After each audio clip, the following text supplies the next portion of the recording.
ओम नमः शिवाय। प्रिय भक्तगण, आज मैं आपको एक कथा का श्रवण करा रहे हैं जिसे सुनने मात्र से आपके जीवन में सुख संपत्ति और धन की वर्षा होगी। आपके जीवन के सारे कष्ट दूर हो जाएंगे। तो चलिए कथा प्रारंभ करते हैं। एक बार एक गांव में एक साधु रहता था। वह भगवान को बहुत मानता था। वह लगातार एक पेड़ के नीचे बैठकर तपस्या करता था। गांव के सभी लोग उसकी बहुत इज्जत करते थे।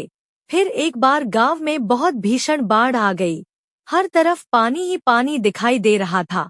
सभी अपनी जान बचाने के लिए इधर-उधर दौड़ रहे थे। कई लोग ऊंचे स्थानों की तरफ बढ़ने लगे।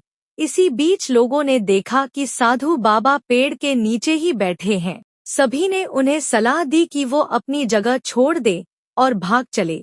लेकिन साधु महाराज ने कहा कि तुम लोग अपनी जान बचाओ, मुझे तो मेरा भगवान बचाएगा। धीरे धीरे पानी बढ़ता गया।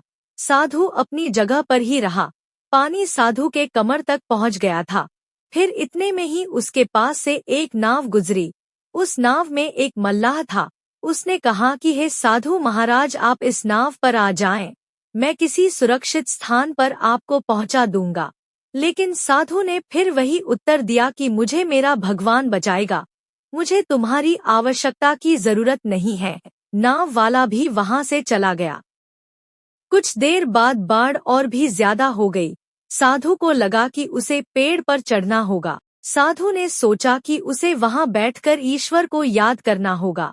इतने में ही उसे गड़गड़ाहट की आवाज सुनाई दी। उसने देखा कि एक हेलीकॉप्टर उनकी मदद के लिए आया है। उस हेलीकॉप्टर में से बचाव दल ने एक रस्सी लटकाई और साधु को उसे पकड़ने का आग्रह किया। फिर साधु ने कहा कि मुझे तो भगवान बचाएगा, मैं इसे नहीं पकड़ूंगा। बचाव दल भी यह सुन चला गया। कुछ ही देर में बाढ़ की धारा में साधु बह गया और उसकी मृत्यु हो गई। जब मृत्यु के बाद साधु महाराज स्वर्ग पहुंचे तो उन्होंने भगवान से पूछा कि मैंने तुम्हारी आराधना इतने मन से की, लेकिन फिर भी मैं डूबकर मरा। तुम मुझे बचाने नहीं आए, आपने ऐसा क्यों किया? भगवान ने साधु महाराज से कहा कि मैं 3 बार तुम्हारी मदद करने आया, एक बार ग्रामीणों के रूप में, एक बार नाव वाले के रूप में और तीसरी बार बचाव दल के रूप में, लेकिन तुम मुझे पहचान नहीं पाए। सीख इस कहानी से हमें यह सीख मिलती है कि ईश्वर हमें कई मौके देता है, लेकिन यह अवसर किसी की प्रतीक्षा नहीं करते, यह तेजी से गुजर जाते हैं।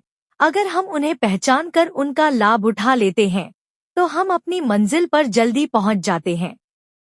ये कथा जरूर आपको अच्छी लगी होगी, तो चैनल को सब्सक्राइब और वीडियो को लाइक करें। ओम नमः शिवाय।